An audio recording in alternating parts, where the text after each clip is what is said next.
Hey guys, welcome to Good Intentions Garage. Today we're going to be working on a 2007 Suzuki Grand Vitara 2.7 liter V6. Good little car. Unfortunately, this one's only two-wheel drive.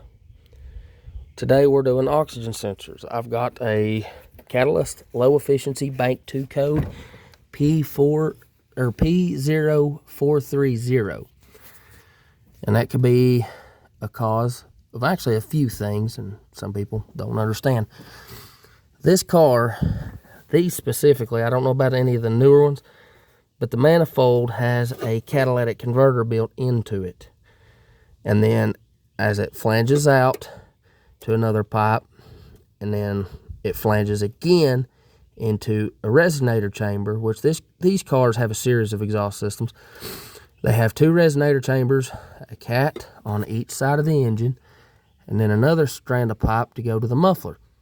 But more typically, your code is going to be for oxygen sensors. This side is pretty easy. You just got to take the battery and the battery tray out to get to the upstream.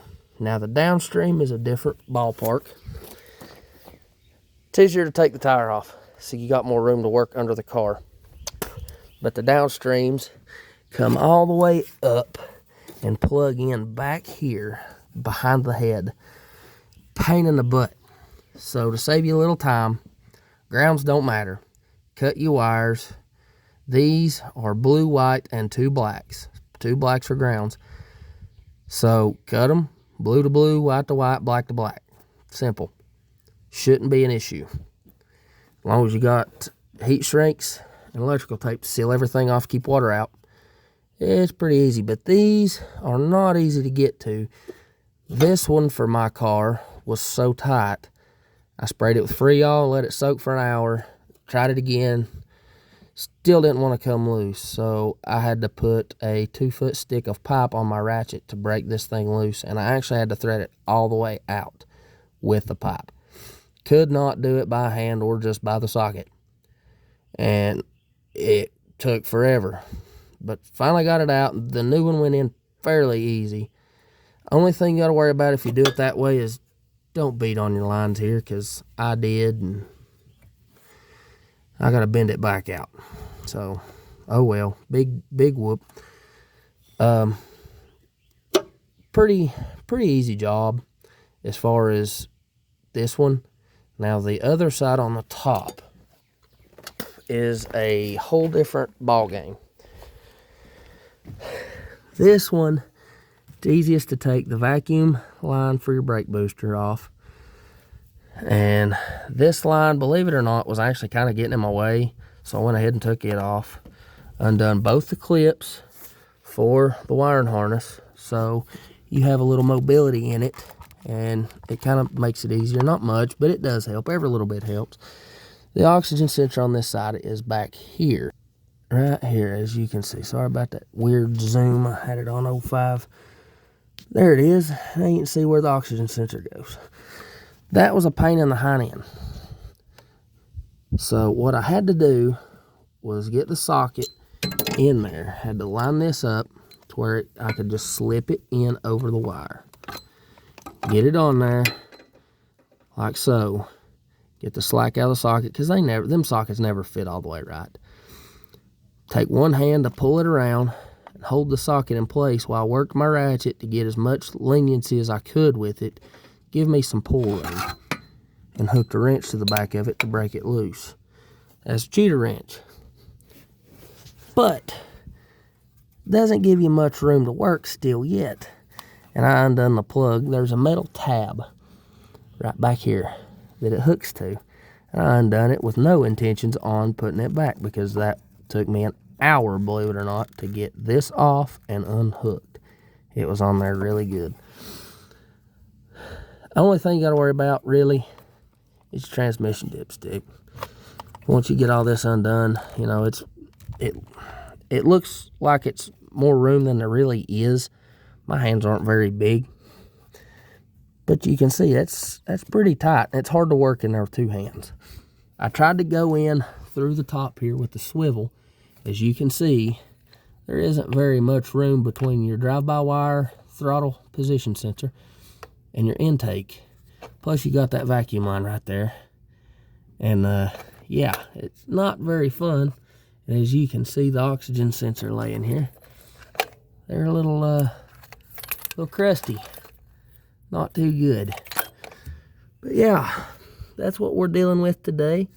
I'm gonna put this one in and show you how to do the bottom. One more thing before I get started. This is our next project. This is my 1990 F-150. 4-speed with overdrive. Yes, it is 4-speed with overdrive. It is not a 5-speed. It's got a 300 inline 6 in it, 4-wheel drive, 410 gears in it. Great truck, daily driver, till I decided to rebuild it.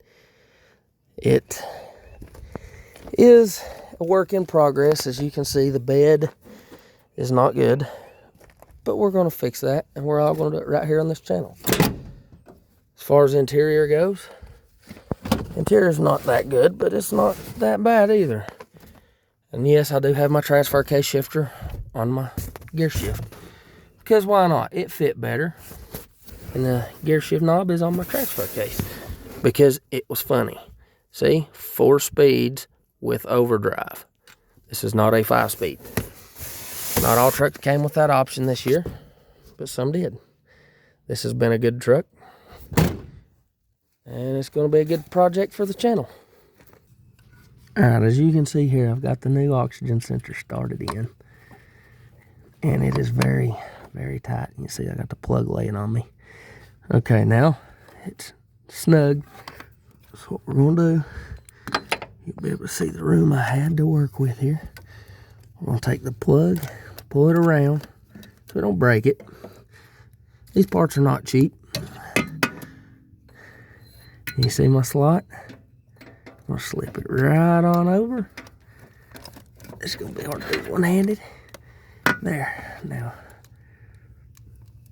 change the direction of the ratchet.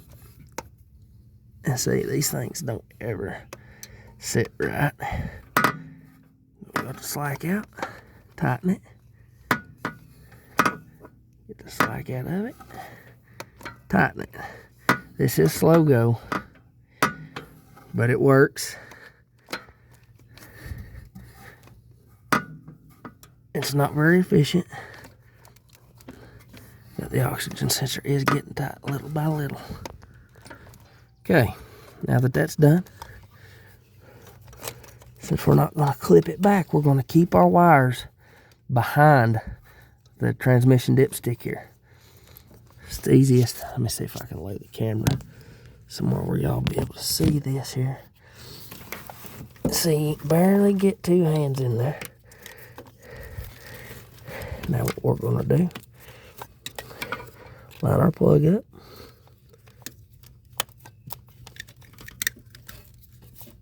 And, oh no, you're looking inside my car. That isn't what I wanted. Sorry about that. The video quality will get better soon, very soon. Now this is the hard part. Getting it to clip and get a good bite on the clip with no room to mash it. Alright, there we go. Okay guys, welcome to under my car. As you can see right there is the downstream oxygen sensor, or you see it right there. Okay, now as you can tell, I have a leak. Don't know where, but it don't go through enough oil for me to care right now. So what we need to do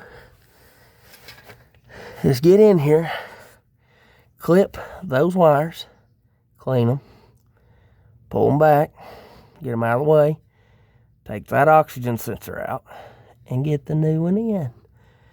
And there's my torque converter, flex plate as some of you call it. I just call it a flywheel because it's the same thing. Yeah, as you can see, there's the other one and how I done it.